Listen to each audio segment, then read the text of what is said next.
कालरात्रि सिद्धियों और संपत्ति देने वाली हैं, इसलिए उनका एक नाम शुभंकरी है, अर्थात शुभ करने वाली। जब माता पार्वती योगमाया ने दुर्गा का रूप धारण किया और शुंभ निशुंभ का वध किया, लेकिन रक्तबीज बच गया। उसे वरदान था कि उसके खून की एक बूंद भी जमीन पर गिरते ही वह फिर से राक्षस का रूप धारण कर लेगा। रक्तबीज को समाप्त करने के लिए माता दुर्गा ने अपनी गति से रात में कालरात्रि का सृजन किया। देवी कालरात्रि ने रक्तबीज का वध किया और उसका खून जमीन पर गिरने से पहले अपने मुंह में रख लिया।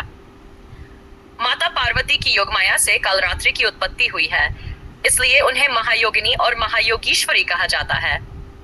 देवी कालरात्रि नवरात्रि के सप्तमी दिन पूजी जाती है और रात के शासन और तीसरी आंख से संबंधित है।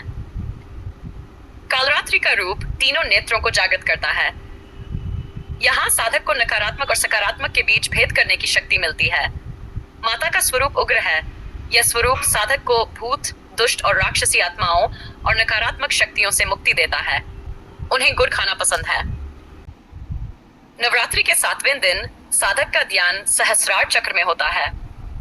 माँ दुर्गा की 7वीं शक्ति को कालरात्रि के नाम से जाना जाता है। उनका स्वरूप अत्यंत भयानक है, लेकिन वे सदा शुभ फल देने वाली हैं। माता कालरात्रि का रंग घने अंधकार जैसा काला है। उनके सिर के बाल बिखरे हुए हैं और उनके गले में बिजली जैसी चमकती माला है।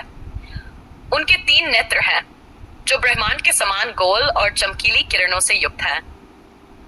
उनके नासिका से श्वास प्रश्वास के समय भयावह अग्नि की ज्वालाएं निकलती रहती हैं।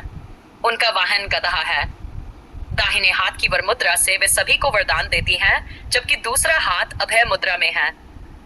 बाएं हाथ में एक लोहे का कांटा और एक खड्ग है। माँ कालरात्रि का भयंकर रूप होने के बावजूद वे हमेशा शुभ फल देती हैं, इसलिए उन्हें शुभंकरी कहा जाता है। नवरात्रि के 7वें दिन उनकी पूजा करने से साधक का मन सहस्रार चक्र में स्थित हो जाता है और उसे ब्रह्मांड की सभी सिद्धियों का मार्ग मिलने लगता है। साधक जो माँ कालरात्रि का ध्यान करता है, उसे उनके दिव्य रूप के दर्शन से अक्षय पुण्य और पापों का नाश प्राप्त होता है। माँ कालरात्रि दुष्टों का विनाश करती है और उनके स्मरण मात्र से दानव, दैत्य, राक्षस, भूत, प्रेत आदि भयभीत हो जाते हैं। ग्रह बाधाएं भी उनकी कृपा से समाप्त हो जाती हैं। उपासक अग्नि, जल, शत्रु और रात के किसी भी भय से मुक्त हो जाता है।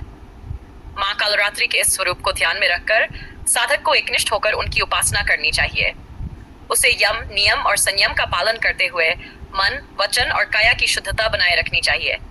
माँ कालरात्रि की उपासना से होने वाले शुभ लाभ अनगिनत होते हैं, इसलिए उनका स्मरण और पूजन निरंतर करना चाहिए।